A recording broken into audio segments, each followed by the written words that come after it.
All right, Ron DeSantis, one on the Republican side for the gubernatorial battle on the Republican primary there in Florida. This guy, though, what happened on the Democratic side was not expected to happen. Andrew Gillum, the Democratic mayor of Tallahassee, won. Bernie Sanders was backing him. A lot of people had interpreted that Bernie Sanders had some juice, and this guy was able to capitalize on that juice and did a fine job in his own right. But it has certainly set up a classic battle in Florida right now.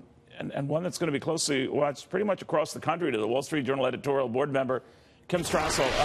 Kim, at face value, it would look that the passion, again, something we saw in Ms. Cortez, certainly in New York, but played out again in Florida, a big, Bernie Sanders-backed candidate. What are we to make of that?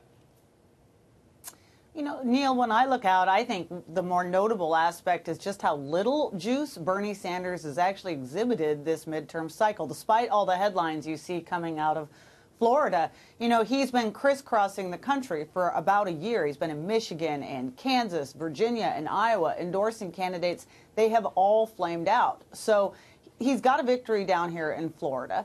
But notable, too, was that Gillum, in the end, very narrowly eked out this victory. It was not a resounding one. And, in a turnout that everybody was closely watching, Republican turnout was greater than Democratic turnout. So the question is this just internal Democratic politics? Were some of the Democrats down there not happy with the more mainstream candidate? And then how do Gillum's views actually play out in a general election, which could be a lot harder to sell Medicare for all or $15 an hour minimum wage? So that he might be the more beatable candidate, you're saying, in the general election in November.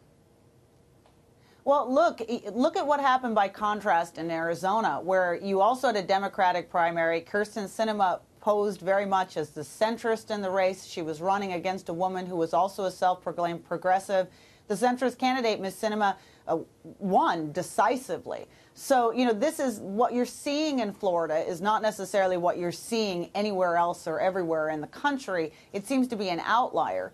And yes, I think given Mr. DeSantis, he's well-spoken, he's got a lot of backing, a lot of people supporting him, I think that the Democrats may have set them up for a harder battle by choosing Andrew Gillum in Florida. All right, well, DeSantis might be a well-spoken candidate. He's in a lot of heat right now for an interview on Fox News earlier today in which he made what some are interpreting to be a racial remark, saying of his opponent that the last thing we need to do is monkey this up by trying to embrace the socialist agenda. I think some people know what he meant, but it was quickly seized on as a racial shot. I don't know how that all sorts out, but a bit of a stumbling out the gate. Is that going to cost him? Well, it could, but we know how quickly these issues move. They get pushed aside. No doubt his opponents will seize on that. You may see it come back up in a campaign ad. But look, one thing that DeSantis also has going for him is that Florida economy has been humming along. He's going to very much make that race about this, point out that economic gains came from his predecessor, Rick Scott, another Republican, and that the risk here of putting an Andrew Gillum in office is that you reverse it. That's what he's going to try to make this race about. And his challenge is going to be to make sure he doesn't mess that message up by missteps that are and unforced errors. If you were DeSantis, would you be using Donald Trump a lot in the state? His blessing and support changed what had been a 20-point gap in the polls a little more than a few weeks ago into an easy victory last night. Yeah, look, I think every Republican has a job this fall, and that is if they want to have victory, it doesn't necessarily translate good for you if you outright ostracize the president and alienate his voters, obviously, because President Trump has a lot of high approval ratings among Republicans right now.